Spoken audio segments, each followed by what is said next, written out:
हमारा गांव था जुकालियाँ, दरिया चनाब के किनारे। तो मेरे बचपन की बात है, मेरा अपना तजर्बा नहीं है, लेकिन वहाँ आता सैलाब और बिलीव मी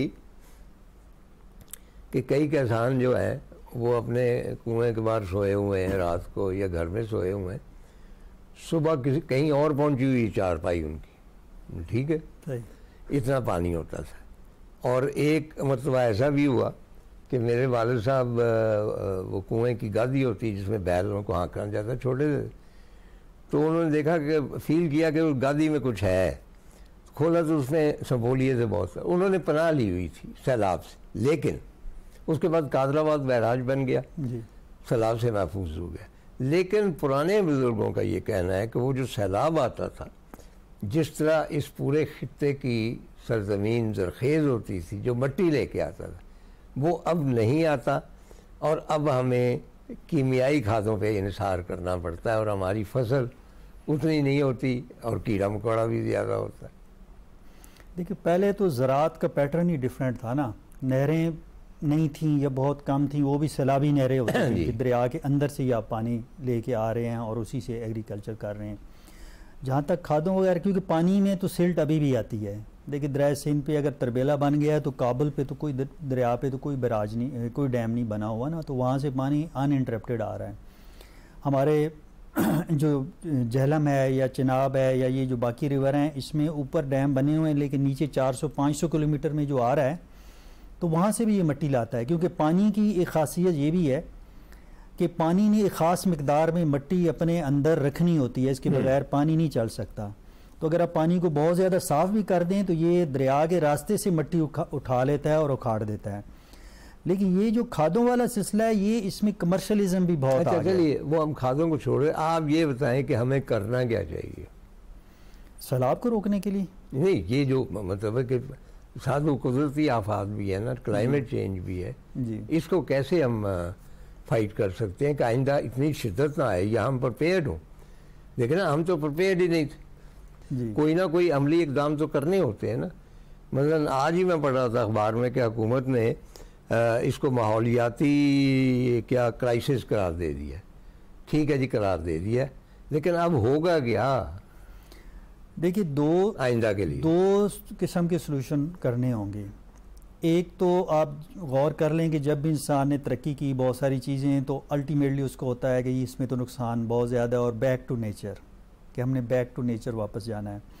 जो दरिया के सैलाबी रास्ते हैं या फ्लड प्लेन्स हैं, इनमें जो सैलाबी एक मईशत थी या माशरत थी, वो तो हमारे सामने की बात है कि हमारे बुज़ुर्ग रहते थे और वहाँ पे वो उन्होंने बड़े कच्चे से स्ट्रक्चर बनाए हुए होते थे, और जब सैलाब का मौसम आता था तो वो सहराए थल में आ जाते थे, 3 महीने पानी को देते थे और 3 ही महीने बाद वो दोबारा कच्चे में चले जाते थे। तो एक तो हमें अपनी फ्लड प्लेन्स को रिवाइव करना होगा।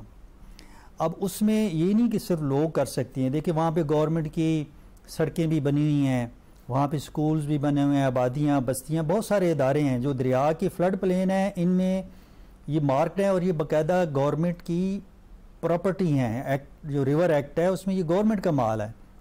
उसमें कैसे ये चीज़ें बन गई, किसने इजाज़त दी? वो तो बन गई जी। वो तो दरियाओं की गुजरगाह में मतलब रिहायशी बस्तियाँ बन गई, वो हो गया जो कुछ होना था। अब उसका क्या अपा है?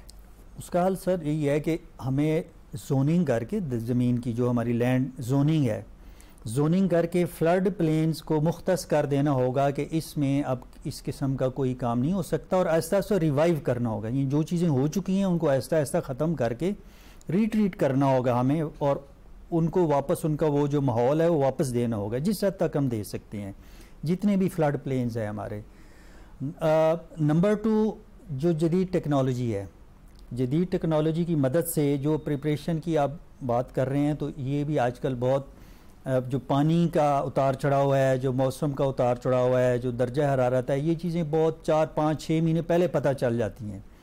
तो बड़े मास स्केल पे इंफॉर्मेशन दे के। अच्छा, आपका ख्याल है कि ये सब कुछ जो कुछ हुआ, ये 5-6 महीने पहले हम जान सकते थे कि ये होगा? नहीं, हमें पता था। फिर हमने क्यों कुछ नहीं किया? ये हमारे पास काफ़ी टाइम था इसको तैयार, मतलब हमारे पास मार्च अप्रैल में इंफॉर्मेशन आ गई थी कि इस साल जो मानसून है वो 2022 के मानसून जैसा शिद्दत वाला होगा, बल्कि हो सकता है उससे ज़्यादा शिद्दत हो। और इसका ज़ोर इस दफ़ा शुमाली पंजाब यानी बालाई पंजाब और केपी में होगा। ये इन्फॉर्मेशन तो 5-6 महीने हमारे पास आ गई थी। उसके बाद मौजूदा फ्लड में भी ये हुआ कि इंडिया में हफ्ता 10 दिन पहले बारिशें शुरू हो गई थी। इंडिया ने जब हमें बताया है कि जी हमारे पास पानी ज़्यादा है, हम पानी छोड़ रहे हैं, तो उससे हफ्ता 10 दिन पहले बारिशें उधर हो रही थी।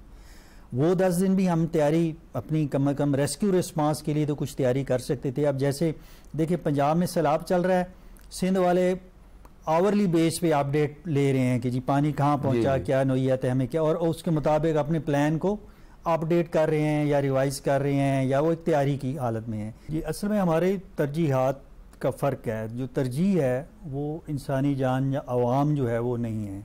जो भी जिन्होंने ये कुछ करना होता है उनके नज़दीक ये तरजीह नहीं है। देखिए सैलाब जो है एक ऐसी चीज़ है जो ज़लज़ले की तरह, या जिस तरह कोविड आया था, हमें कोई ऐसे अचानक नहीं आ जाती कि पता नहीं था। सैलाब तो हमारे पास रिकॉर्ड है कि हर मानसून में बारिशें होती हैं और पानी ज़्यादा आता है, फिर हर 3-4 साल बाद 5 साल बाद सैलाब आता है, फिर एक बड़ा सैलाब भी 8-10 साल में आ जाता है। अभी हम रिसेंट हिस्ट्री देखें तो हमारे पास 2010 में बहुत बड़ा सैलाब आया था दरियाए सिंध में। उसके बाद हमारे पास 22 में एक सुपर फ्लड हम कह रहे हैं वो आ गया, 25 में फिर आ गया। ये तो जिन्होंने करना होता है वो तो उनके लिए तो एक वाक़या ही काफ़ी होता है। वो इस एक वाक़ये से सबक सीख के कहते हैं कि जी अब हमने आइंदा ऐसे नहीं होने देना, हमने आइंदा अपना ऐसा नुकसान नहीं होने देना, लोगों को नहीं मरने देना। हॉलैंड की आप बात कर रहे थे, हॉलैंड के जो डेल्टा वर्क्स हैं उनका आगाज़ ऐसे ही हुआ जो 53 में उनका फ्लड आया, और उसमें मेरा ख्याल है 100 से कम लोग मरे थे, 70-80 लोग मरे थे। लेकिन उन्होंने बैठ के डिसाइड किया कि आज के बाद इस तरह की जो सैलाब आएगा, बारिश होगी, हमने अपने बंदों को नहीं मरने देना, अपने शहरों को नहीं डूबने देना। उन्होंने अपने डेल्टा वर्क्स शुरू किए, और उनका मुल्क बावजूद इसके कि 40% जो लैंड एरिया है वो सतह समुंदर से नीचे है, और उसके बाद 30% ऐसा एरिया है कि जो सतह समुंदर से सिर्फ 1 मीटर की बुलंदी पे है।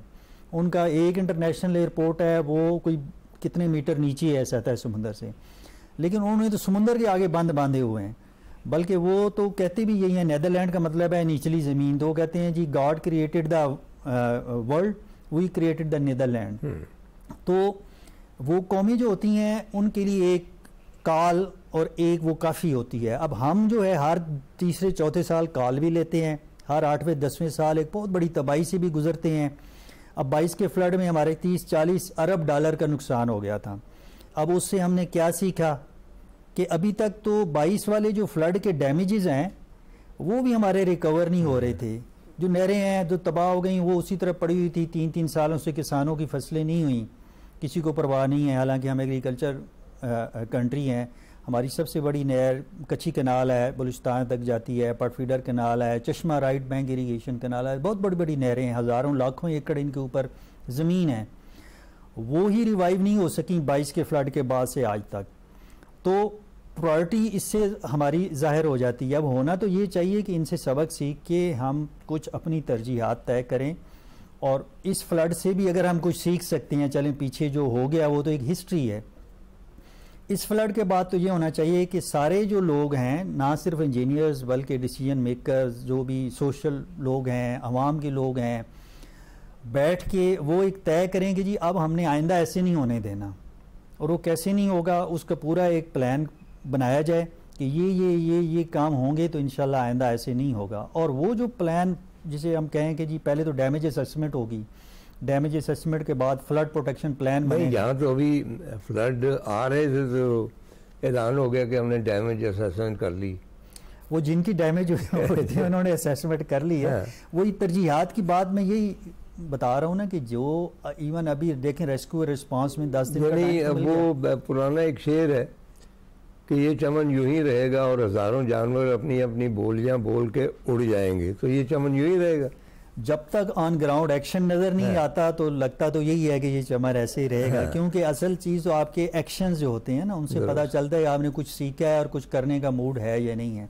अभी भी देखें, अभी तक कोई ऐलान नहीं हुआ कि इसके लिए कोई गवर्नमेंट कुछ करने, जैसे इमरजेंसी डिक्लेयर हो गई तो देन व्हाट, देन नेक्स्ट। यही असल चीज़ तो ये है कि एक ऐलान होना चाहिए था कि जी पूरा एक कमीशन होगा और उसमें आवाम के नुमाइंदे भी होंगे, उसमें आम लोग भी होंगे, उसमें नॉन गवर्नमेंट ऑर्गेनाइजेशंस भी होंगी, उसमें टेक्निकल लोग भी होंगे, और वो जाके एक एक चीज़ का सारा हिसाब किताब करेंगे, जिनके नुकसानात भी हुई हैं, फसलों के भी, घर के भी, सड़कों के भी। और फिर सबसे बड़ी बात जो है, हमारे अकाउंटेबिलिटी नहीं होती।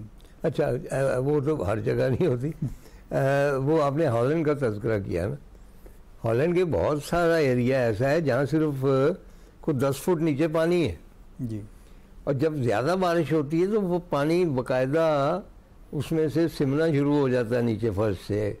और मेरे एक दोस्त रहते थे वहाँ पे, उनका जो तय खाना था, पानी बारिश ज़्यादा आई तो उसमें से पानी निकलना शुरू हो गया, लेकिन एक ख़ास सतह तक जब बारिश होती है तो उनका एक खुदकार निज़ाम है, मशीनरी, वो हरकत में आ जाती है बिल्कुल, और वो उसका निकास शुरू कर देती। चुनांचे ये नहीं है कि आप बस बैठे रहें और मतलब कि आप ख्वाहिश करें कि ये ना आए। सिर्फ ख्वाहिश करने से, तस्वीरें खिंचवाने से तो नहीं होता, बिल्कुल, जब तक आपको प्रैक्टिकल नहीं करते। बिल्कुल। तो आपका ये ख्याल है कि ये सारी मतलब it should be top priority now? बिल्कुल, क्योंकि देखें, आम लोग रियलाइज नहीं कर रहे कि उन पे क्या गुजर रही है। ऐसे ये नहीं, ये तो नहीं है कि यहाँ पे तो लाहौर के जो है सो कॉल्ड जिंदा दिलान, वो रावी पे पहुंचे हुए हैं और फ्लड आया हुआ है और लोग बहते आ रहे हैं और वो खुश हो रहे हैं। यानी एक तमाशबीन किस्म की कौम में हम बदल चुके हैं, प्रैक्टिकल कौम हम नहीं रहे। बिल्कुल।